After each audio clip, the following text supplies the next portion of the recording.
There are three spinal killers when it comes to posture.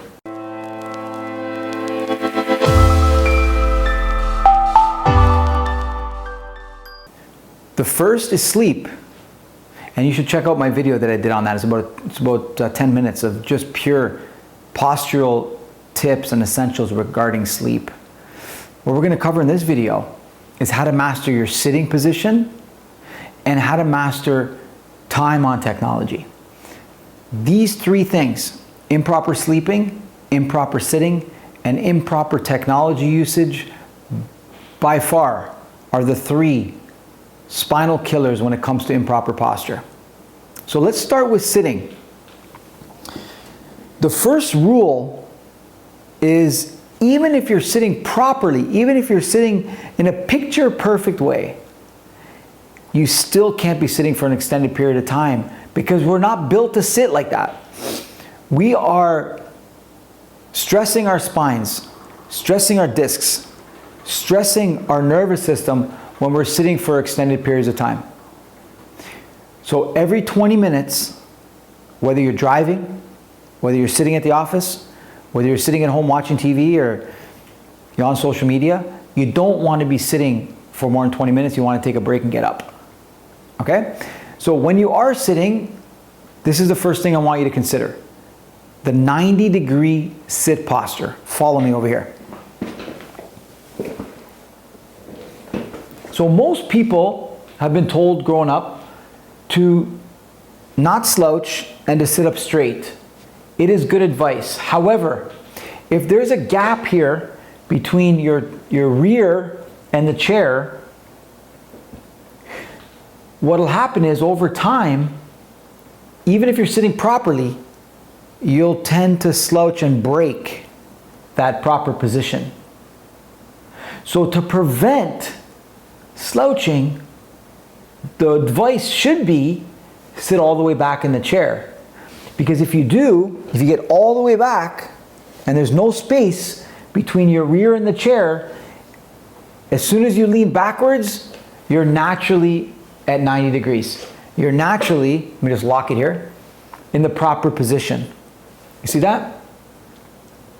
It's actually difficult to slouch. In fact, it's more of an active process to slouch, a sit-up if you will, because you block the slouching when you're all the way back in the chair. All right? The chair can be angled between 90 and about 110. So I'm not necessarily saying it has to be 90 degrees. A little bit, greater than 90 is fine, 90 to 110, okay? So this is the first posture called the 90-degree sit posture.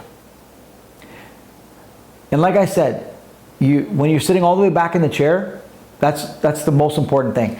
If the seat pan is too large, right, if it's too long for you, then you're only going to be able to get to here. And again, like I said, you're going to eventually slouch, especially when you're sitting focused on something other than your posture. So what you would do in this case, if the seat pan is too long, greater than the length of your femur bone, of your thigh bone, then what you would do is you would put something here, a low back support, pillows, whatever it is, just to create a new back, all right? So that this becomes where your buttock sits all the way backwards and you would then just sit upright from this position, okay? So this is the 90-degree sit posture, okay? Second posture is, sometimes this is not possible if you're sitting in, for example, a slippery chair, like a wooden chair where you're wearing dressy clothes and you slide forward, or silky clothes. Also, sometimes you get those plastic chairs that have, they're kind of molded. The plastic is molded in this fashion so that it forces you further away from the back. Like this is as far back as you can get. So you're naturally going to just, if you went with the chair's shape, you would slouch like this. So in those two instances where you have a slippery chair or you have a molded chair that curves, what you want to do is you want to get into the relaxed or the 135 sit posture, where basically what you do is you extend forward in the chair, you then lean backwards, you cross at the ankle, so you bring your feet forward, and then cross at the ankles. If you just bring your feet forward here, you're losing that proper spinal curve that is so important that you want to maintain. But as soon as you cross, you now create a curvature, almost like a suspension bridge. Your spine goes from flat to curved here in the lower back. Okay? So when it comes to proper posture, whilst being seated, you sit all the way back in the chair and then just lean backwards. And now you got this natural curve here. In fact, if you put a water bottle here and just let it roll down, it'll fill this space. So the 90-degree sit posture. In instances where you can't, because of the plastic molded chair or the slippery chair, then you go into the 135 all the way forward, lean back, legs extended, cross at the ankles. Again, you've now created a curve or preserved the curvature in the lower back. Clear? All right. Now, we also know that with proper posture, we got to make sure we balance our lefts and rights. So, if you're the kind of person who is sitting like so all the time, you like to cross your left leg, you're going to make sure that you are more conscious of balance and try to balance the time with crossing the other. If you're sitting driving a car leaning either left or right, again, you want to be conscious of balancing your left tilts with your right tilts. If you're sitting at a coffee shop with friends and you're sitting in the 90 degree and you're rotated to some level this way, then you want to make sure that you switch seats and you rotate this way. Okay? So we want to preserve the curve when we're sitting on when we're looking at our posture from the side. So we want to get all the way back or extend forward. That's how we protect the curve. And then we want to protect the fact that the spine is supposed to be straight by making sure we balance our lefts and rights. Okay? Crossing right, crossing left.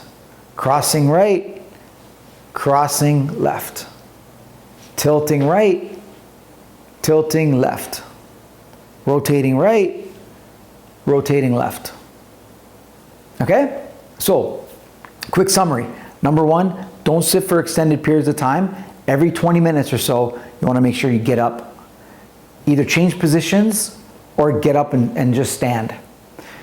There's the 90-degree sit posture that protects your curves in the low back. And there's the 135 relaxed sit posture. Now, this probably didn't fly so well in the corporate world, because if your superior came in and they seen you sitting like this, or a client came in and seen you sitting like this, you probably appear not to be really focused on what you're doing professionally. So that's why it didn't fly in the corporate world, although it's a really good posture for the low back. Now, just keep in mind, if there's a high back chair, if this back part here is higher than my chair is here, you want to, the 135 becomes problematic because it ends up distorting the curve in the neck. This is a proper curve in the neck, like here. And when you're doing this, you're going to break the curve. So, if you have a neck complaint, you want to make sure that you don't use the 135 when there's a high back chair. Okay? If you have a low back complaint, a no neck complaint, it might be okay to sit like this to protect your low back, because the low back should get priority over the neck. Now, if you're driving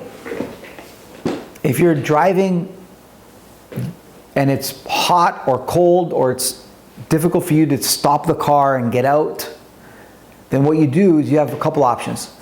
One is you pull over, get out of the car, just walk around the car a couple times, or even just stand up for a quick second, get back in for a minute and get back in. Okay, that's option one. Option two, if that's difficult to do, what you can do is just extend the chair all the way back. So just pull over, pull the seat all the way back, extend your legs, and just go from 90 to 135. Just to give yourself a break. See, when you're sitting, you're stressing your spine tremendously. When you stand, you stress the spine less. When you lie on your back or on your side, you stress the spine even less. Okay? So you want to break up your sitting time with standing and lying on your back or on your side. Now, the other thing I want to tell you about is when you're driving, what to do with your feet. So you remember when I said when you're sitting in the 135 sit posture and your legs are extended straight ahead, if you don't cross at the ankle, you actually lose the curve. So you don't want to be sitting in positions where your legs are just straight in front of you, such as lying on the couch, watching TV, such as being on a lazy boy with your legs straight ahead. You don't want to be lying on the bed with your legs straight ahead when you're sitting, right? Like you're sitting, but your legs are straight. You're not lying on your back. But also when you're driving, when you're driving, you don't want to have both legs straight in front of you. I know that you might have to have one leg straight ahead. This one here, if you're not driving a manual car, you want to bring it all the way back. So your left foot comes all the way back, and you're just using your right foot. If you can put it on cruise control and you're comfortable, bringing both feet back, then that would also be ideal.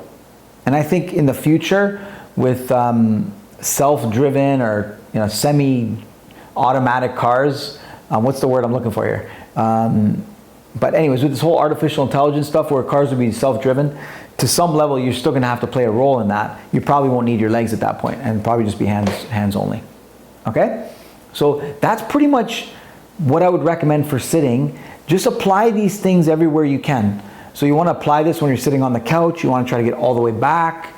If the couch is too long, like a long seat pan, you want to put pillows behind you so you're creating this new artificial backrest. You want to make sure that you'd use the 135 to take breaks from the 90 degree, but also when the 90 degree is not feasible, such as in, like I said, molded chairs or high back chairs. You want to be conscious of your lefts and rights. And you also want to be conscious to be crossing at the ankle when you use the 135 so that you don't have both legs extended. And apply that to when you're sitting on the couch, when you're sitting in bed, and of course when you're driving. All right? So these are the things you can do, small things that make a really big difference to protect your back, to protect your spine, to prevent aches and pains and unnecessary spinal injuries. Okay? What I want to do next is I want to talk to you about technology usage. Because as you know, we sit about 6 to 8 hours a day, which is a quarter to a third of our lives. We sleep 6 to 8 hours a day, which is another quarter to a third of our lives. You can see the numbers are starting to add up tremendously. The rest of the time, we're probably on some sort of technology, unless you're living on some other planet or you're just not technologically centered. All right? So let's talk about what to do with technology. The first thing I want you to be aware of is mobile phone usage. So when you're using your mobile phone, what you want to be careful with, as I sit in my 90-degree sit posture, is not to be looking down like this. So if you want to try this with people, just ask the people in your lives, I want you to go to YouTube and check out this amazing video. Now, as soon as they go to YouTube, you'll notice they'll swipe and they'll enter their phone and they'll be looking for, they'll say, what's the person's name? And they'll be looking for the person like this. So you can see they're looking down. The problem with looking down is we lose the natural curvature that exists in our neck. So what we want to do to protect the curve is use our phone like we're taking a picture. So if I was to take a picture of something straight in front of me, then it would look something like this, right? So I'm going to YouTube now and I'm searching. And you can see here that I'm looking straight ahead, right? So I'm looking exactly like I would position myself when I'm taking a picture of someone or if I was doing a selfie of my face. All right? So that's the first thing. The second thing is keep in mind, and this is quite obvious now, I don't see a lot of people do it anymore. So we want to make sure we balance lefts and rights. So if we have our phone like this, it's not a wise thing. Now, if you're doing this just to get your keys or something out of your purse, or just for a moment, it's not a big deal. But I remember back in the days before there was headsets, there would be people, doing dishes like this, not to mention any names. There would be people, being on phone calls or wanting to do something, multitasking while they're on the phone, which is a neck killer. So you want to avoid these kind of left-right asymmetry. So these are the two main things, right? We want to preserve the curve in the neck when we're on technology, and we also want to balance our lefts and rights. And let's apply it to the laptop. Now, what do you do if you want to use your laptop in a way that protects your neck? So here, really you got two options with the laptop. Because really what you want to do is, ideally, is you want to break the laptop into two pieces. You want to use the screen as a screen only, and you want to use the keyboard as a keyboard only. So imagine you were able to split your laptop in two. You could put the screen at the right height so that you'd be looking like as if you're taking a picture of something, and your keyboard would be down here where you can type. Now, as you can see, I have a setup over here that allows me to protect the curve in my neck. Because what I'm doing here is I'm actually hooking up a wireless mouse and keyboard so I can do all my handiwork on the tabletop. And because now I only need the laptop for a screen, right, I can basically use my keyboard to do all the typing that I need to do, right, without having to type up here. So this would be an ideal setup. Just to give you kind of a side view here, you can see here that my chin is pretty much in position as if I'm taking a picture. My chin is parallel to the floor and there's no chin tuck. So my chin is neutral, so I've protected the curve of my neck and I'm able to do what I need to do. The other option is you could keep the laptop here on the desktop. So I could keep my laptop here at this level, which is perfectly fine for my hands. But what I would do is I would actually open it up all the way. That's as far as it goes. But you'd open up your laptop and you'd put another screen. So let's say you have a workstation at home where many people are using it. You can put a screen up here, for example. So that's where everyone's going to be looking. But then we just hook up our laptops when we get there and use our laptops as a keyboard only. Does that make sense? So these are the best ways to make sure that you don't, number one, destroy the curve in the neck or accelerate degeneration when you're using the phone straight ahead of you, not down here. And number two, make sure you balance your lefts and rights. And when you're on the laptop, you want to make sure you use the laptop as a screen only and attach an external keyboard, or use the laptop as a keyboard and attach an external screen. It's really important because if you were to type up here, you know you're going to suffer from wrist and arm injuries, which we don't recommend. And if you use your laptop on the desktop here, on the tabletop, then you're going to be looking down just like you would be on your phone. If you put it on your lap like this, or on the couch or in your bed and it's on your lap or on a pillow, it's still too low. You want to bring it way up here. Watch your kids as well because they're mostly looking down.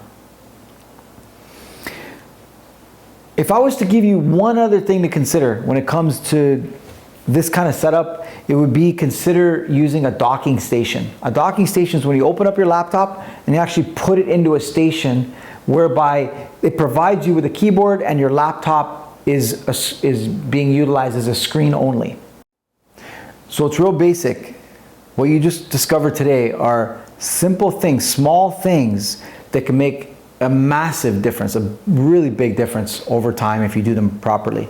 If you want to avoid the 3 spinal killers, sleeping improperly, sitting improperly, and being on technology improperly, then these are the essentials that you want to apply starting today. There's nothing more important than your health. I mean, health is not everything, right? But without it, everything is pretty much nothing. So take what you discovered today seriously and start applying it, and work with your family members. When you see people that are using technology improperly, get permission, of course, to have a culture in your organization, a culture in your family, whereby you're letting people know, hey, your chin is down. Be careful. Hey, I got you here. Maybe take pictures of each other, post it, share it, of course with permission, so that you guys are just increasing your awareness about proper posture. Take care.